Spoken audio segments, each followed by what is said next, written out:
ഒരു ക്ഷേത്രത്തിൽ പോയി ഈശ്വരനെ അങ്ങോട്ട് പൂർണ്ണമായിട്ട് അങ്ങോട്ട് നമസ്കരിക്കുമ്പോൾ ആ ഈശ്വരനിൽ നിന്ന് എനിക്ക് ഇങ്ങോട്ട് വരണം. എൻ്റെ കയ്യിലൊന്നുമില്ല, ഞാൻ വലിയ കേമനൊന്നുമല്ല, എനിക്ക് വലിയ ബുദ്ധിയൊന്നുമില്ല, എനിക്ക് വലിയ ഇതൊന്നുമില്ല. എന്നെ എങ്ങനെ നന്നാക്കി അല്ലെങ്കിൽ എൻ്റെ കൂടെ നിന്ന് എന്നെ കേപ്പബിളാക്കി തരണേ എന്ന് നിങ്ങൾ നമസ്കരിക്കുമ്പോൾ സ്വാഭാവികമായിട്ടും ഈശ്വരനപ്പോൾ എന്താ ചെയ്യുക? കഴിവില്ലാത്ത ആൾക്കാരെ സഹായിക്കാൻ ഈശ്വരൻ അപ്പോഴും റെഡിയാണ്.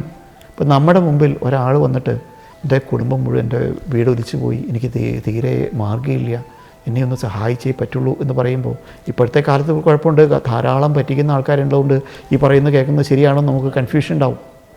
പക്ഷേ പഴയ കാലത്തുള്ള ആളുകൾ അങ്ങനെയൊന്നും ചോദിക്കുന്നുണ്ടായിരുന്നില്ല. ഒരു കുടുംബത്ത് ബാക്കി പോയിട്ട് എൻ്റെ അവസ്ഥ ഇതാണെന്ന് പറയുമ്പോൾ, അത്രയും കഷ്ടപ്പാടായിട്ട് എൻ്റെ അടുത്ത ഒരാൾ വന്നാൽ അയാളെ സഹായിക്കാൻ ഞാൻ ബാധ്യസ്ഥനാണ്. എന്നാൽ പൂർണ്ണമായിട്ടും ആഗ്രഹമില്ലാതെ വന്നിട്ട് ആധികാരികമായിട്ട് എനിക്കിത് തരുമെന്ന് പറഞ്ഞാൽ അങ്ങോട്ട് കൊടുക്കാൻ കഴിയുമോ?